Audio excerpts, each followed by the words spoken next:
Hi viewers. சுதாகருக்கு check வைத்த பாக்கியலட்சுமியாம் புதிய business தொடங்குவாரா? வாங்க வீடியோவை முழுமையாக காண்கலாம்.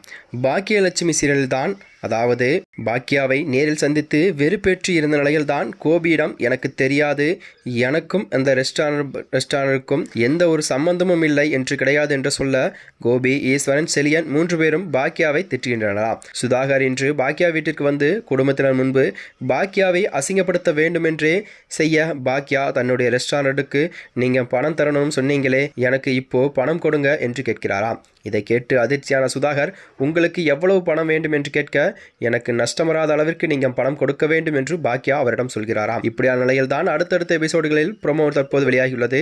இதில் பாக்கியா பேங்க் சென்று தனக்கு எவ்வளவு கடன் பாக்கி இருக்குது என்று விசாரிக்க 41 லட்சம் ரூபாய் தர வேண்டிய இருக்கு என்று சொல்கிறாராம். பிறகு செல்வியின் பேசிக்கொண்டு வரும்போதுதான், உனக்கே 41 லட்சம் கடன் இருக்கு, இனி நீ கடனை அடைப்பியா இல்லை வேலை கொடுப்பியா என்று சொல்லி கேட்கிறாராம். இதை கேட்ட பாக்கியா, நான் உனக்கு சரி, நம்ம கிட்ட வேலை பார்த்தா யாரையும் நான் அப்படி விட்டுவிட மாட்டேன் என்று சொல்கிறாராம். அடுத்ததாக சுதாகர் ஆபீஸுக்கு செல்லும்போதுதான் பாக்கியா தனது ரெஸ்டாரண்ட்டுக்கு 60 லட்சம் வேண்டும் என்று சொல்கிறாராம். அதிர்ச்சியில் யோசித்துக் கொண்டிருக்கிறாராம். இத்துடன் தான் ப்ரோமோ ஒன்று முடியாகிறது.